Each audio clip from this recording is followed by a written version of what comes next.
This is Brian from ScreenFiles.com with my 2 cents.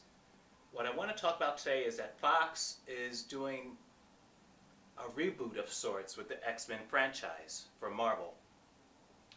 X-Men Days of Future Past did really well for them, primarily I think on the strength of the scene with Quicksilver, which in the movie was a very underdeveloped character, and in fact to call him a character is to be a compliment because there was so little about him in that movie. He was just a great effect, and that was it. But in any case, the movie did well. X-Men Apocalypse did not, which I haven't seen, by the way. I might catch it at some point, but for the most part, what Fox have done with the X-Men bothers me, and I don't seek out the movies. So my central point is that Fox is essentially doing a soft reboot of the X-Men.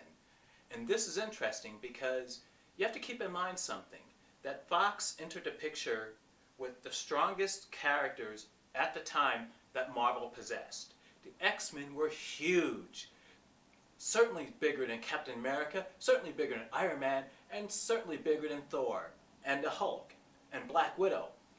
That Marvel Studios has managed to create their whole everything on the strength of these characters is remarkable, because Fox and Sony in particular had the biggest names in Marvel, the X-Men and Spider-Man. Yet, look what's happened at this point. Sony has essentially went into a deal with Marvel to produce the Spider-Man movies. So essentially what's happening is Sony, and as I understand it, unlike what a lot of sites would tell you, these seem to be co-productions.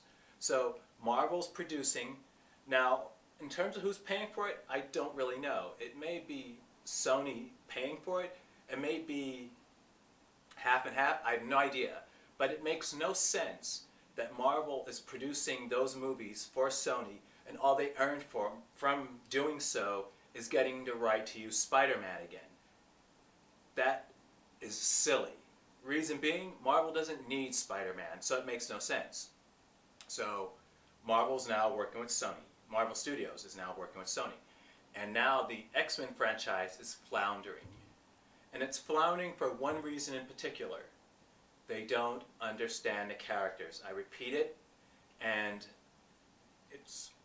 it bears repeating. They just don't get these characters. The X-Men originally started as a metaphor for the outsider, be it a minority due to color, homosexuality, that type of thing. That was the thrust of the earlier X-Men movies. And it's an effective one, but the thing is, it's not what the X-Men were about. Not only. That was always part of the comics as well. The idea of them being outsiders and apart from most people. But that wasn't the only aspect of them. What the comics also dealt with was them as individuals and how their abilities affected their own lives. This is the aspect of the characters that Fox missed entirely. And that there's talk also of them introducing the Dark Phoenix storyline. This is bad. Now keep in mind, as I said, I haven't seen X-Men Apocalypse, and they could have done a terrific portrayal of Jean Grey. I doubt it. I really doubt it. But it's possible. So my problem with this direction is that, once again, Fox has not fleshed out their characters. They haven't done the homework. They haven't done the background. They haven't done what's necessary to make the introduction of Jean Grey work for fans. And I hate to say it, it's once again, it might, if it's visually interesting, this is also in the case of movies like Days of Future Past. If it's visually interesting, you can get around having a weak story or characters that aren't terribly accurate to the comics. You can get away with it for a little while.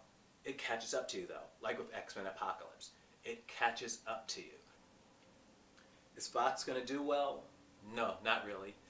Fox's best bet, and this probably won't happen, partially because of the success of Deadpool, is to go in with Marvel, like Sony has, and let them produce these movies right. That won't happen, but if you ask me, that's their only hope. This is Brian from ScreenFiles.com, signing off.